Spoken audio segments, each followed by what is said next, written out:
Et si je vous disais qu'une ville débordant de beauté, de luxe et de prospérité a disparu en un seul matin? Ils avaient tout, richesse, pouvoir, terre fertile et liberté absolue. Mais derrière ce faste se cachait un peuple si corrompu que leurs cris ont atteint les cieux. Et Dieu est descendu, non avec une armée, non avec un déluge, mais avec du feu. Ce n'est pas seulement une histoire de destruction, c'est un récit de jugement, de miséricorde, d'avertissement et d'un homme qui a osé demander à Dieu: « Vas-tu vraiment détruire les justes avec les méchants ?» Mais avant que le feu ne tombe, avant que le ciel ne s'embrase, le paradis a écouté. Dieu s'est souvenu d'Abraham, et dans sa clémence, il a sauvé une famille des flammes. Une histoire de ruine, oui, mais aussi d'espoir pour ceux qui se fient à la miséricorde divine. Voici l'histoire de Sodome et Gomorrhe.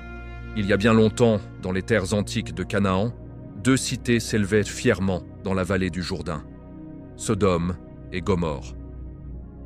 Imaginez des paysages luxuriants, des jardins verdoyants pareils au paradis originel, des rivières cristallines irriguant des champs fertiles où les récoltes abondaient en toute saison. Ces villes étaient un rêve éveillé de prospérité, avec des marchés regorgeant d'or, d'épices rares et de tissus somptueux venus des quatre coins du monde. Les habitants vivaient dans l'opulence absolue, leurs maisons ornées de marbre poli, leurs tables chargées de festins interminables. La liberté régnait en maître. Chacun poursuivait ses désirs sans entrave, dans une atmosphère de joie apparente et de plaisir sans fin. Les voyageurs qui passèrent par là contèrent des merveilles, décrivant Sodome comme un joyau scintillant sous le soleil, où la richesse coulait à flots et où les nuits s'illuminaient de fêtes grandioses. Mais sous cette façade éblouissante se cachait une ombre grandissante, un mal insidieux qui rongeait l'âme de ces peuples. Loin d'honorer le Créateur qui avait béni leur terre, ils s'étaient détournés de toute justice et de toute morale. La violence imprégnait les rues, où les forts écrasaient les faibles sans remords. L'orgueil gonflait leur cœur, les rendant aveugles à la souffrance d'autrui. Ils méprisaient l'étranger, refusant l'hospitalité aux voyageurs épuisés, les chassant avec cruauté au lieu de leur offrir refuge.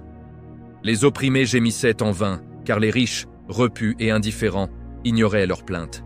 Pire encore, ils se livraient à des actes odieux, transformant le péché en vertu et la débauche en art de vivre. Le prophète Ézéchiel le décrirait plus tard avec précision. Sodome et ses filles étaient arrogantes, gorgées de nourriture et insouciantes. Elles n'aidèrent pas les pauvres et les nécessiteux. Elles étaient hautaines et commettaient des abominations devant moi. C'est pourquoi je les ai balayées, comme tu l'as vu. Ces villes n'avaient plus peur de Dieu. Elles avaient érigé leur propre loi, où le mal était célébré et le bien moqué.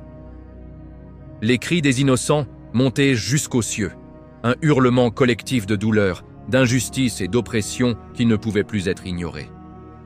Même les anges, dans leur sphère céleste, percevaient cette clameur déchirante. Et ainsi, Yahweh, le Seigneur Tout-Puissant, décida de descendre pour constater de ses propres yeux l'étendue de cette corruption. Car Dieu n'agit pas à la légère, il observe, il écoute. Et quand le mal dépasse toute mesure, il intervient. Mais avant que la justice divine ne s'abatte, une lueur d'espoir persistait. Au cœur de cette vallée maudite vivait un homme, neveu d'un juste nommé Abraham, qui avait choisi ces lieux pour leur fertilité, sans mesurer pleinement le poison qui y régnait. Lot, c'était son nom, et son destin allait bientôt basculer. Tandis que le soleil déclinait sur ces cités insouciantes, l'heure approchait où le ciel s'ouvrirait pour juger. Les habitants riaient encore, ignorant que leur monde de luxe était sur le point de s'effondrer en cendres. Cette opulence masquait une décadence profonde, où l'âme humaine avait perdu son chemin, préférant les ténèbres à la lumière divine. Et pourtant, au milieu de ce chaos, Dieu préparait un plan de miséricorde, un fil ténu de rédemption pour ceux qui écouteraient encore sa voix. Par une chaude après-midi, dans les bosquets ombragés des chênes de Mamré, Abraham était assis à l'entrée de sa tente, profitant de la brise légère qui agitait les feuilles. Cet homme de foi, choisi par Dieu pour devenir le père d'une grande nation, menait une vie nomade, fidèle à la promesse divine qui l'avait conduit loin de sa terre natale. Ses troupeaux paissaient paisiblement autour de lui, et sa tente, simple mais accueillante, symbolisait une existence ancrée dans la confiance en Yahweh. Soudain, levant les yeux, Abraham aperçut 3 silhouettes au loin, debout sous le soleil ardent. Ils n'avaient pas l'air de voyageurs ordinaires. Une aura mystérieuse les enveloppait, comme si le ciel lui-même les avait envoyés. Son cœur bondit, guidé par une intuition spirituelle profonde. Sans hésiter, il se leva d'un bond, courut à leur rencontre et se prosterna face contre terre, le front touchant la poussière, en signe de respect absolu. « Monseigneur, dit-il d'une voix empreinte de révérence et d'humilité, si j'ai trouvé grâce à vos yeux, ne passez pas sans vous arrêter chez votre serviteur. Laissez-moi vous apporter un peu d'eau pour que vous laviez vos pieds et reposez-vous à l'ombre de cet arbre. Je vais vous préparer de quoi manger, afin que vous repreniez des forces avant de poursuivre votre chemin. » Les 3 hommes acceptèrent, et Abraham, animé d'une énergie fébrile, se précipita pour organiser un festin digne de roi. Il ordonna à Sarah, son épouse, de pétrir de la farine fine pour cuire des pains frais et moelleux. Il choisit lui-même un veau tendre et gras dans son troupeau, le fit apprêter avec soin, et le fit rôtir jusqu'à ce que la viande soit juteuse et parfumée. Il ajouta du lait caillé, du fromage frais et du lait pur, disposant le tout sur une table improvisée sous l'arbre. Pendant que les visiteurs mangeaient, Abraham se tenait debout près d'eux, attentif à leurs moindres besoins, honoré au plus haut point de servir ses envoyés célestes, car il avait compris. L'un d'eux n'était autre que le Seigneur en personne, manifesté sous forme humaine, accompagné de 2 anges puissants. L'atmosphère était chargée de sacré, comme si le temps s'était suspendu pour cet instant de communion divine. Une fois le repas achevé, le Seigneur se tourna vers Abraham avec une gravité qui fit frissonner l'air. « L'appel contre Sodome et Gomorrhe est immense », déclara-t-il d'une voix qui résonnait comme le tonnerre lointain. « Leur péché est extrêmement grave. Je descends pour vérifier si tout ce qui m'a été rapporté est vrai. Sinon, je le saurai. » Ces paroles tombèrent comme un poids sur le cœur d'Abraham. Il savait que son neveu Lot résidait à Sodome et l'idée de la destruction imminente le terrifiait. Tandis que les 2 anges s'éloignaient en direction de la vallée maudite, Abraham resta seul face au Seigneur. Et là, dans un acte d'audace extraordinaire, fruit d'une relation intime avec Dieu, il osa s'approcher et intercéder. « Mon Seigneur, » commença-t-il avec une humilité tremblante, « vas-tu vraiment balayer les justes avec les méchants ? Suppose qu'il y ait 50 justes dans la ville. Vas-tu la détruire quand même, tuer les justes avec les méchants, les traiter de la même façon? Le juge de toute la terre ne rendrait-il pas justice ?» Le Seigneur répondit avec une patience infinie, « Si je trouve 50 justes à Sodome, pour l'amour d'eux, j'épargnerai toute la ville. » Encouragé par cette miséricorde, Abraham osa pousser plus loin, « Et s'il en manque 5, 45 suffirait-il, et 40, 30, 20 ?» À chaque fois, le Seigneur acquiesçait. « Pour eux, je ne la détruirai pas. » Enfin, Abraham, le cœur battant, murmura, « Permets-moi de parler une dernière fois. » Et s'il n'y en a que 10 ? Le Seigneur déclara, « Pour 10, je ne la détruirai pas. » Abraham n'osa pas insister davantage. Le Seigneur s'en alla, et Abraham regagna sa tente, l'âme lourde d'espoir et d'angoisse, priant pour que, au moins, 10 âmes justes se trouvent dans cette cité perdue. Le soleil commençait à décliner, peignant le ciel de teintes orangées, tandis que les anges approchèrent des portes de Sodome. L'heure du jugement s'avançait inexorablement. Mais la miséricorde divine avait déjà ouvert une brèche, rappelant que Dieu écoute les prières des justes et que sa justice est tempérée par une clémence insondable. Abraham, ce patriarche courageux, avait osé négocier avec le Tout-Puissant, prouvant que la foi peut déplacer des montagnes ou, en l'occurrence, reporter la chute du feu céleste. À mesure que la nuit enveloppait Sodome d'un voile sombre et oppressant, les 2 anges avançaient vers les portes imposantes de la cité, leurs pas silencieux contrastant avec le tumulte lointain des rues animées. La ville bruissait encore de vie, avec des torches vacillantes illuminant les façades ornées et les places où les habitants se livraient à leurs plaisirs nocturnes, inconscients du destin qui planait au-dessus d'eux. Assis au seuil de la porte de la ville, un lieu de rassemblement et de jugement pour les affaires publiques, se trouvait Lot, le neveu d'Abraham. Des années plus tôt, il avait choisi cette vallée fertile pour y établir sa demeure. Séduit par la promesse de richesse et d'abondance que Sodome offrait, malgré les rumeurs persistantes de sa dépravation morale. Lot avait gravi les échelons sociaux, devenant un notable respecté parmi les siens. Mais son cœur portait les cicatrices d'une vie immergée dans un environnement toxique, où le bien et le mal se confondaient souvent. Lorsque ses yeux se posèrent sur les deux visiteurs, une intuition le traversa comme un éclair divin. Ils n'avaient pas l'apparence de simples voyageurs poussiéreux. Leur présence dégageait une autorité sereine, une pureté qui tranchait avec l'atmosphère lourde de la cité. Sans tarder, Lot se leva, s'inclina profondément jusqu'au sol en signe d'hospitalité respectueuse et les invita avec insistance. « Mes seigneurs, leur dit-il d'une voix empreinte d'urgence et de sincérité, veuillez entrer dans la maison de votre serviteur pour y passer la nuit. Lavez vos pieds, reposez-vous, et au lever du jour, vous poursuivrez votre route rafraîchie. » Les anges refusèrent d'abord poliment, affirmant qu'ils préférèrent dormir sur la place publique, exposés aux étoiles et à la brise nocturne. Mais Lot insista avec une ferveur presque désespérée, connaissant trop bien les dangers qui guettaient les étrangers dans les ombres de Sodome. Il savait que les nuits y étaient synonymes de violence incontrôlée, de bandes errantes cherchant à humilier et à dominer les vulnérables, transformant les rues en arènes de chaos.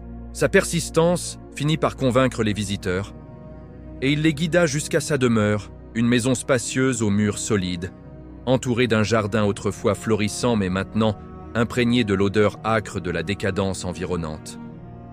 Une fois à l'intérieur, Lot se hâta de préparer un repas somptueux, faisant cuire du pain frais à la croûte dorée, servant des viandes tendres, assaisonnées d'herbes rares, et versant du vin doux pour apaiser la fatigue du voyage. Les anges s'attablèrent, et pendant qu'ils mangeaient, une paix temporaire enveloppa la maison, comme un havre de lumière au milieu des ténèbres grandissantes. Mais cette sérénité fut de courte durée. Avant même que les visiteurs n'aient eu le temps de se reposer, un bruit sourd et menaçant s'éleva des rues avoisinantes. Une foule se massa autour de la maison de Lot, composée d'hommes de tous âges, des jeunes impétueux aux anciens endurcis, venus de tous les quartiers de la ville. Leurs voix rauques et agressives résonnèrent dans la nuit, exigeant avec une fureur croissante que Lot leur livre les étrangers. « Où sont les hommes qui sont venus chez toi ce soir ?» hurlait-il en martelant la porte de bois massif. « Amène-les-nous pour que nous les connaissions. » Cette demande n'avait rien d'innocent. Dans le langage tordu de Sodome, connaître signifiait bien plus qu'une simple rencontre. C'était un euphémisme pour une agression sexuelle violente, une façon de soumettre et d'humilier les outsiders, révélant la profondeur abyssale de la corruption qui régnait en ces lieux. L'eau, le cœur serré par la terreur et le devoir d'hospitalité sacrée, sortit précipitamment, refermant la porte derrière lui pour protéger ses invités. « Mes frères !» implora-t-il d'une voix tremblante mais ferme. « Ne commettez pas cette abomination. » Puis, dans un geste qui reflétait tragiquement l'influence néfaste de son environnement, Lot fit une proposition effroyable, marquée par le désespoir et la morale déformée de la cité. « J'ai 2 filles, qui n'ont encore connu aucun homme, » offrit-il avec une douleur évidente. « Laissez-moi vous les amener, et faites d'elles ce que bon vous semble. Mais épargnez ces hommes, car ils sont sous mon toit, sous ma protection. » Cette offre, aussi choquante soit-elle, illustrait comment même un homme comme Lot, élevé dans la foi d'Abraham, avait été contaminé par les normes perverties de Sodome, où la valeur humaine se mesurait en termes de pouvoir et de domination. « Nous te traiterons pire qu'eux. » Ils se jetèrent sur Lot, prêts à enfoncer la porte, leurs mains avides, tendues vers la violence. Mais à cet instant précis, les étrangers révélèrent leur nature divine.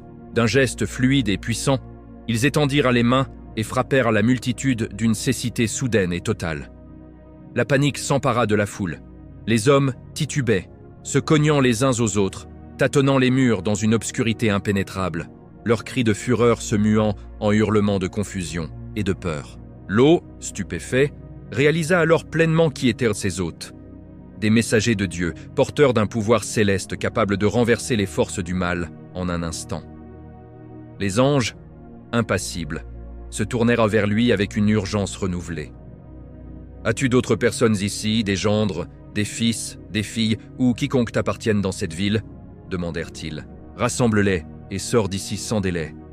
Nous allons détruire cet endroit, car le cri qui monte contre lui devant le Seigneur est immense, et il nous a envoyés pour l'anéantir. » L'eau, le souffle court, se précipita dans la nuit pour avertir ses gendres, promis en mariage à ses filles. « Dépêchez-vous, quittez cette ville, les pressa-t-il. Le Seigneur va la raser. » Mais ils éclatèrent de rire, prenant ces paroles pour une farce absurde. aveuglés par l'arrogance de Sodome qui rendait l'idée d'un jugement divin inconcevable dans leur monde de plaisirs effrénés. Ainsi, la nuit s'étira, lourde de présages, tandis que les anges attendaient patiemment, prêts à exécuter la sentence divine, mais offrant encore une chance de salut à ceux qui écouteraient. Ils saisirent Lot par la main, ainsi que sa femme et ses 2 filles, et les entraînèrent hors de la maison, les guidant à travers les rues encore endormies de Sodome, où les échos des fêtes de la veille flottaient comme des fantômes. Cette intervention directe était un témoignage éclatant de la grâce divine, non pas accordée pour la justice parfaite de Lot, mais en souvenir de la prière fervente d'Abraham, ce patriarche qui avait intercédé avec audace. Dieu se souvenait de son serviteur fidèle, et pour l'amour de lui, il étendait sa clémence à cette famille imparfaite, les arrachant au bord de l'abîme. Une fois sortis des murailles imposantes de la cité, au milieu de la plaine vaste et fertile qui s'étendait sous un ciel maintenant teinté d'or, l'un des anges s'adressa à eux avec une solennité qui fit vibrer l'air. « Fuyez pour sauver vos vies », intima-t-il. « Ne regardez pas en arrière et ne vous arrêtez nulle part dans cette vallée. Dirigez-vous vers les montagnes où vous serez consumés par le désastre qui s'abattra. » Les montagnes, ces sommets rocailleux et austères, symbolisaient un refuge sûr, un lieu d'élévation au-dessus de la corruption des plaines, où l'âme pourrait se purifier loin des tentations du monde. Mais Lot, épuisé et terrifié, implora une faveur, sa voix chevrotante trahissant sa faiblesse humaine. « Oh non, mon Seigneur !» supplia-t-il. « Ton serviteur a trouvé grâce à tes yeux et tu as magnifié ta bonté en me sauvant la vie. Mais je ne peux pas m'enfuir jusqu'aux montagnes, de peur que le malheur ne m'atteigne et que je meure. Vois cette petite ville là-bas. Elle est proche pour que je m'y réfugie. Elle est toute petite. Permets-moi d'y aller. N'est-elle pas minuscule ?» L'ange, dans sa sagesse, acquiesça à cette requête, démontrant une fois de plus la patience divine face à la fragilité humaine. « Très bien, » répondit-il. « J'accorde cela aussi. Je ne renverserai pas cette ville dont tu parles. Mais hâte-toi, car je ne peux rien faire tant que tu n'y es pas arrivé. » Cette petite localité s'appelait Tsoar, un nom signifiant « petit », un havre modeste comparé à l'opulence de Sodome, mais suffisant pour abriter ceux que Dieu épargnait. Alors que le soleil montait pleinement au-dessus de l'horizon, inondant la vallée de sa lumière chaude et impitoyable, Lot et sa famille se mirent en route vers Tsoar, leurs pas précipités foulant la terre fertile qui avait autrefois promis tant de prospérité. Derrière eux, l'air semblait déjà chargé d'une tension électrique, comme si les cieux retenaient leur souffle avant de déchaîner leur fureur. L'eau courait, tenant fermement les mains de ses filles, tandis que sa femme suivait, le cœur probablement encore attaché au souvenir de la vie qu'ils abandonnaient. Les instructions des anges résonnaient dans leurs esprits, un avertissement clair contre la tentation de regretter le passé corrompu. Mais au milieu de cette fuite éperdue, une tragédie se profilait. Un moment de faiblesse qui transformerait à jamais cette histoire en leçon éternelle sur l'obéissance et le détachement. Tandis qu'ils s'éloignaient, les premiers signes du jugement divin commençaient à se manifester, un grondement sourd montant des entrailles de la terre, annonçant que la miséricorde avait atteint ses limites et que la justice allait s'accomplir dans toute sa terrible majesté. Lot et les siens étaient les derniers fils de rédemption dans cette vallée condamnée. Un rappel que même au cœur de la destruction, Dieu offre une porte de sortie à ceux qui l'écoutent, mais que le prix de la désobéissance est implacable. À peine Lot et sa famille avaient-ils franchi les portes de Tsoar, cette petite ville insignifiante nichée au bord de la vallée, que le soleil s'éleva pleinement au-dessus de l'horizon, inondant la plaine d'une lumière éclatante qui contrastait cruellement avec le chaos imminent. Le ciel, jusqu'alors serein et azuré, commença à se teinter d'une teinte inquiétante, comme si une ombre invisible descendait des cieux pour envelopper la terre. Lot, essoufflé, se tourna vers ses filles, leur serrant les mains avec une force née du désespoir, tandis que sa femme traînait légèrement derrière, son regard furtif trahissant un attachement persistant à la vie qu'ils abandonnaient. L'air vibrait d'une tension palpable. Un bourdonnement sourd montant des profondeurs du sol, comme si la création elle-même gémissait sous le poids du jugement divin. Les anges avaient tenu parole, retenant leurs mains jusqu'à ce que les rescapés soient en sécurité. Mais maintenant, l'heure était venue pour Yahweh d'exécuter sa sentence avec une puissance terrifiante. Soudain, Un grondement assourdissant déchira le silence matinal, un rugissement venu des entrailles de la terre qui fit trembler les fondations de Tsoar. Les habitants de la petite ville, encore ensommeillés, sortirent de leur demeure, levant les yeux vers le ciel qui s'assombrissait à vue d'œil. Des nuages noirs et tourbillonnants se formèrent en un instant, masquant le soleil et plongeant la vallée dans une pénombre surnaturelle. Puis, comme si les portes des cieux s'ouvraient pour déverser la colère accumulée, une pluie de feu et de soufre s'abattit sur Sodome et Gomorrhe. Imaginez des boules incandescentes, des météores enflammés traversant l'atmosphère avec un sifflement strident, s'écrasant sur les toits des palais somptueux, sur les marchés grouillants de biens volés, sur les jardins luxuriants qui avaient autrefois rivalisé avec l'Éden. Le soufre, ce minéral ardent et corrosif, se mêlait au feu, créant des flammes bleutées et toxiques qui consumaient tout sur leur passage, transformant l'air en un brouillard étouffant chargé de vapeurs sulfureuses. Les murs de pierre massives des cités, érigés avec orgueil pour défier le temps, s'effondraient comme du sable sous l'impact, tandis que les rues pavées se fissuraient, libérant des geysers de lave bouillonnante venus des abysses. Les habitants, arrachés à leur sommeil par les premiers impacts, hurlèrent de terreur, courant dans tous les sens pour échapper à l'inévitable. Les riches, qui avaient piétiné les pauvres dans leur arrogance, trébuchaient maintenant sur leurs trésors fondus, leurs robes de soie s'enflammant comme des torches vivantes. Les oppresseurs, qui avaient ri des cris des innocents, voyaient maintenant leur propre famille engloutie par les flammes voraces. Gomorrhe, sœur jumelle de Sodome dans le vice, subissait le même sort.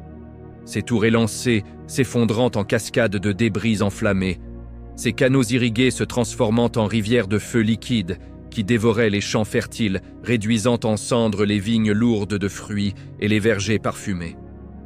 Peut-être était-ce le regret de ses biens perdus, les souvenirs des fêtes somptueuses, des amis laissés derrière, ou simplement une curiosité morbide pour le spectacle de la destruction. Quoi qu'il en soit, elle désobéit à l'ordre formel des anges, se retournant pour jeter un dernier regard sur la vallée en feu.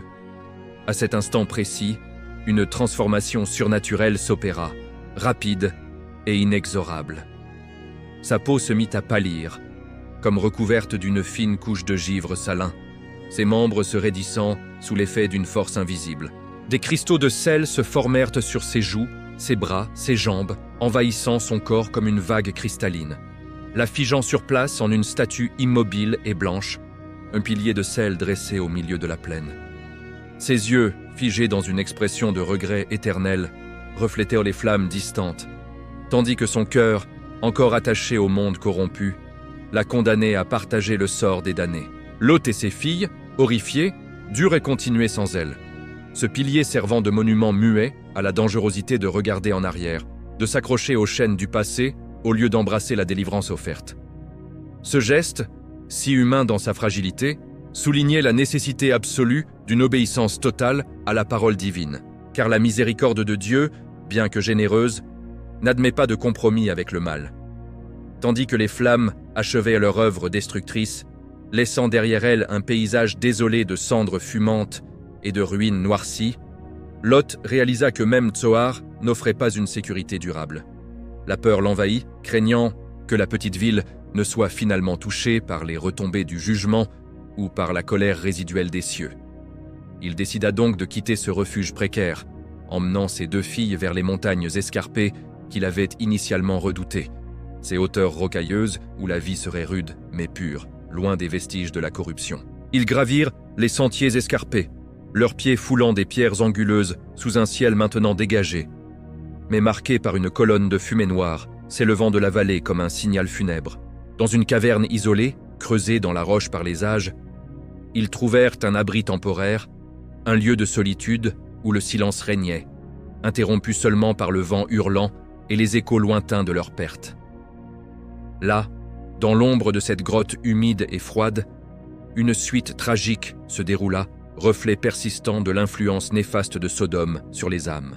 Les filles de Lot, élevées dans un monde où la morale avait été tordue au-delà de la reconnaissance, crurent que l'humanité entière avait péri dans les flammes, les laissant isolés avec leur père dans un monde désert.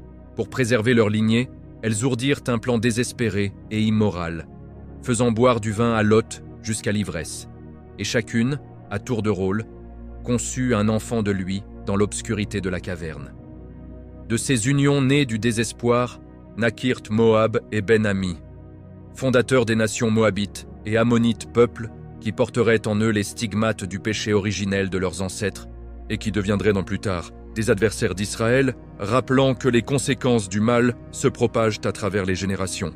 Elle servit de métaphore pour les sociétés décadentes, des empires romains aux cours royales européennes, où l'excès menait à la chute.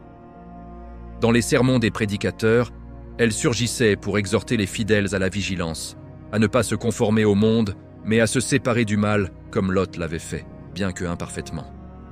Ce récit soulignait des thèmes profonds, la patience de Dieu qui attend la repentance avant d'agir, la puissance de l'intercession, comme celle d'Abraham qui négocia pour des justes introuvables, et la miséricorde qui arrache les siens du feu, même quand ils traînent les pieds. La pression pour se conformer est immense, les voies du monde ridiculisent la foi. Mais rappelez-vous, la foule de Sodome mena à la ruine. Nous sommes appelés à être différents, à résister à la majorité, à tenir ferme dans la vérité. Jésus dit « Entrez par la porte étroite, car large est la porte, et spacieux le chemin qui mène à la perdition, et il en est beaucoup qui les trouvent. Mais étroite est la porte, et resserré le chemin qui mène à la vie, et il en est peu qui les trouvent. La foule ne conduit pas à la vie, mais à la mort. Refusez de suivre aveuglément comme à Sodome. Vivez différemment, aimez avec audace, brillez comme des lumières dans les ténèbres. Dans un monde chassant des ombres, Jésus est le roc solide, l'espoir vrai, le chemin vers la vie abondante et éternelle. Tenez bon dans la foi, même si cela semble incool, car le sentier étroit avec lui mène à la vie éternelle. Si cette série vous a captivé, abonnez-vous à la chaîne pour plus de contenu inspirant et likez cette vidéo pour nous encourager.